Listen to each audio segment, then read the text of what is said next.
I definitely don't want to live in the past. But if you offered me a ride on the TARDIS, I'd be off like a shot. Risks be damned. And that's what I want to talk to you about today. Time travel, and what it can offer you as a fantasy world builder in terms of both plot and lore exploration. Welcome to another episode of Just in Time Worlds with your host, Marie Mullaney.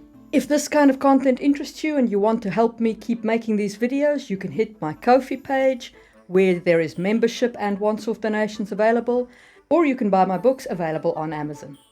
Okay, let's get cracking. There's really two types of time travel. There is forward time travel into the future and backwards time travel into the past.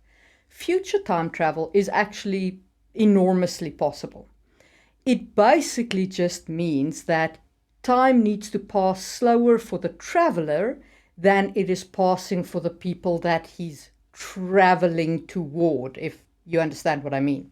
So, for example, if you have somebody traveling at the speed of light, they will experience future time travel because for them, time passes relatively slower than for the people that they are interacting with when the travel is over. Ender's Game is an example of this kind of time travel, and you can see how this is used very well in those series of books where the protagonist effectively becomes almost an immortal journeyer across the civilization of man. So your protagonist remains the same, but around him the civilization slowly changes. This works really well if what you're looking to do is tell a saga of slowly evolving civilizations as seen from the eyes of a single protagonist. Your second way of future travel is by means of, well, sleeping. So this is where you put somebody in a crypto sleep or a magically induced sleep. Examples of this include Demolition Man, the 90s movie with Stallone and Wesley Snipes, and Sleeping Beauty, the fairy tale. It also includes Captain America, who woke up after that plane crash into the Antarctic Ocean. So this kind of time travel is very good if you want to tell a fish out of water story, because the person waking up wasn't necessarily expecting to wake up in a future radically different from that in which they went to sleep. Their family is gone, and that of course can create heart-rending pathos. If you think about Captain America and his relationship with Peggy Carter and how much that affected him to wake up and her whole life has passed by. So if you want to tell that kind of fish out of water time traveler story, sleep is the way to go. But future time travel, while it's interesting, to me at least, doesn't give you the real plot intensity of past time travel. So let's talk about past time travel. Now, theoretically, I think past time travel is possible. At least the maths kinda looks like it maybe supports it, but there's no way that our science supports it at the moment, so it's going to involve a fair bit of hand-waving to make it work. But that's okay. Magic is like that. Once you've got time travel, this is where it gets interesting. So the way that I see it, you have three kinds of time travel. In the first, you're not really traveling so much as just seeing. You have an accurate view of the past and you can explore the lore of the world with enormous accuracy by observing the events as they unfold in the past. This gives you the opportunity to answer questions like, what was this part of the world like? Who started the war? All of those kinds of details. Now, you might not necessarily want this to be too widely available because there is a lot of charm to having uncertainty about history. But it is an interesting aspect of time travel, and it's the lightest form of past time travel, in my opinion. The slightly more intense form of time travel is what I call do-overs or time loops.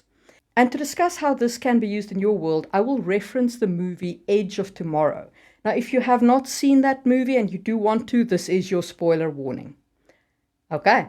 In Edge of Tomorrow, the aliens invade Earth. Now, these aliens are timey-wimey aliens These aliens are locked into time, and they can go back in time and redo the same sequence of events, learning as they go. And that is how they conquer planets. They essentially learn what their foe is like. Tom Cruise's character kills one of the alphas of this alien race, and he gains the ability to die and remember the same as the alien alphas. He has the opportunity to stop this invasion if he can become good enough. And thus begins an enormous loop of Tom Cruise dying so many times as he learns what he needs to learn in order to defeat the aliens. Now, there are two things that I want to highlight here. The first is he got into the loop by killing the alpha alien. This is important when you're doing a loop. How do people enter the do-over loop? Why are they trapped in this loop? The second is that he loses the loop ability if he gets a blood transfusion, if the alien blood is washed out of his system. And that is equally important. How do you exit the loop? Now, the reason why Edge of Tomorrow really worked as a movie is because after they've done the training montage of killing Tom Cruise, they then have him lose the do-over ability. And that means that the stakes when he goes after the alien is incredibly high, because this is it. There are no more do-overs. He has to now actually achieve what he needs to achieve. With time travel, it is very easy to fall into the trap of nothing really matters because you can just go back and fix it. So you have to remember that you must give the plot meaning. Plots without meaning fail. So if you're going to use time travel, especially do-over type time travel, you have to think about a way to limit it so that there are still real consequences for your characters when they are in the climax of the plot. Okay, so that's loops and do-overs. If you enjoyed that, hit the thumbs up button. And let's talk about the full shebang. So this to me is time travel like Doctor Who, Back to the Future, Bill and Ted's Excellent Adventures. It's time travel where anything goes. You could meet yourself. You could change the past. The past could change around you. It's where paradox really comes into play. And paradox is what makes this kind of time travel very interesting, at least to me. First, I should explain what paradox is. Basically, it's things like, if you go back in time and you kill your grandfather, would you exist to go back in time and kill your grandfather? Or if you go back in time to kill Hitler, would you do it because once you've killed him, you remove the reason for killing Hitler, and hence why would you go back in time and do it? What does it offer you as a world builder or a story creator? Well, as I see it, there are three ways to use paradox. The first is the multiverse. This is the way it's used in a brilliant skit called The 1 Minute Time Machine. Link in the description down below. Such a good little 5-minute skit, well worth watching. It's also the way that they use it in the Marvel Multiverse. Now, what the multiverse resolution of the paradox basically does is every time the timeline changes, a new universe is spun off. So in essence, you don't have a paradox because I, who have returned in time to kill Hitler, do kill Hitler, but I spin off a new universe where Hitler is dead. And in my old universe where I came from, where I time traveled from, Hitler is still alive. And that resolves the paradox problem. The pitfall of the multiverse setup is that things can get really nuts.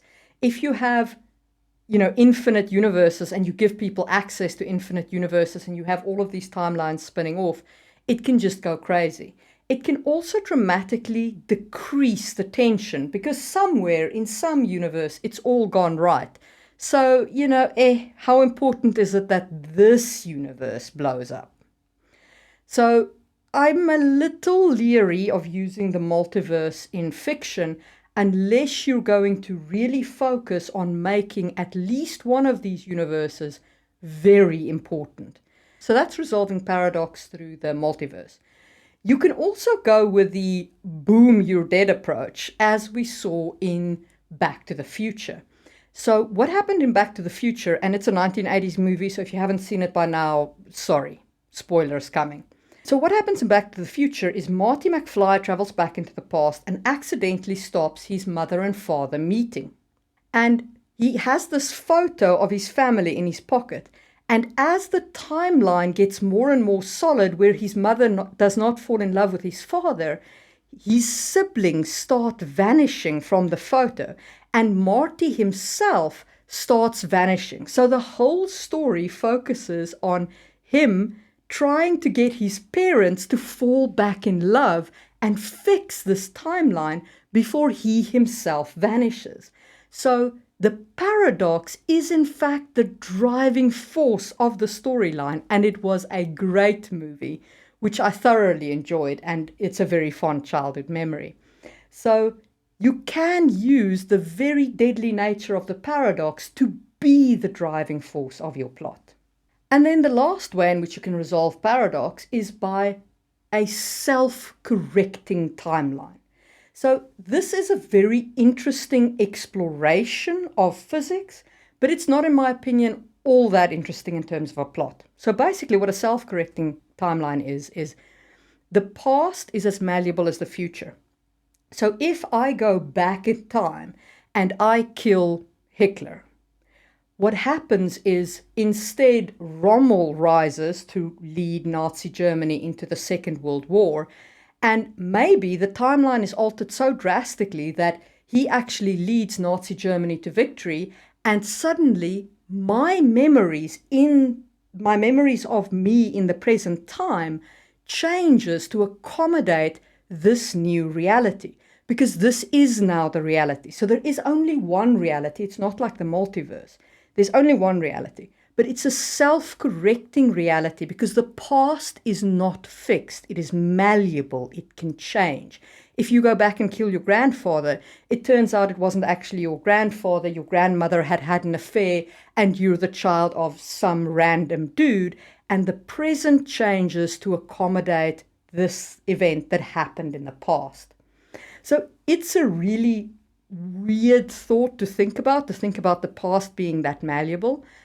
But as a plot driver, it doesn't have the same oomph, in my opinion, as the boom, you're dead or the multiverse solutions to the paradox. That being said, if the protagonist remembers the real timeline, the timeline before somebody screwed with the past, then it could be an interesting timeline, because now they could spend the majority of their time running around trying desperately to fix the timeline so that they are once again in the happy state that they might have been in when the accident occurred. So you could use it to drive a very interesting timeline.